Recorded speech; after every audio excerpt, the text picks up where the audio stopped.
How can you voice dissent in hierarchical structures?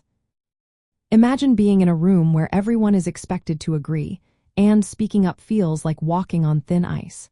That's what it can be like trying to voice dissent in a hierarchy.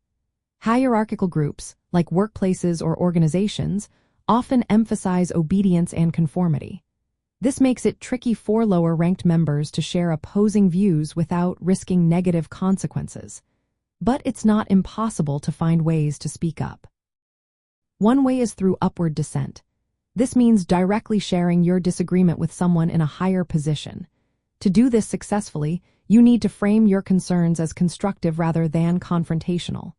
For example, instead of saying, "This policy is terrible," you might say, "I have some ideas on how we can improve this process."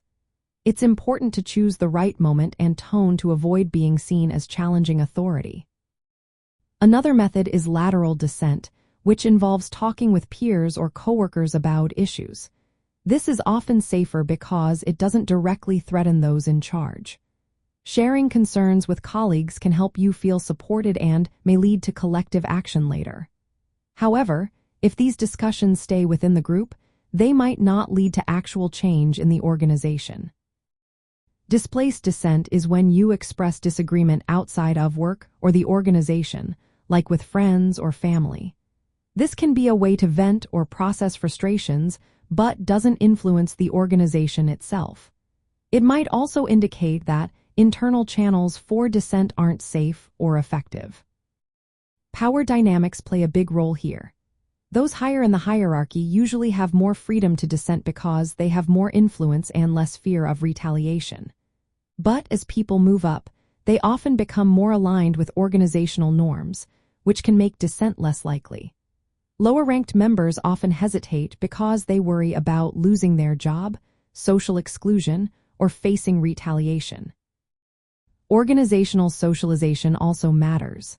When a group promotes open dialogue, people might feel more comfortable sharing dissent constructively. But if the culture pushes for strict conformity, dissent becomes harder. To voice dissent effectively, pick the right audience and method. Frame your disagreement in a way that shows you're trying to help, not challenge. Build alliances with colleagues who share your views. Use formal channels like suggestion boxes, ethics committees, or whistleblower protections if they exist. Sometimes subtle resistance, like managing your work time to include personal activities, can be a way to push back without direct confrontation.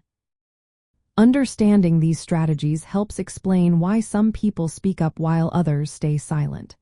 It also highlights how organizational culture and power relationships shape who can voice dissent and how they do it.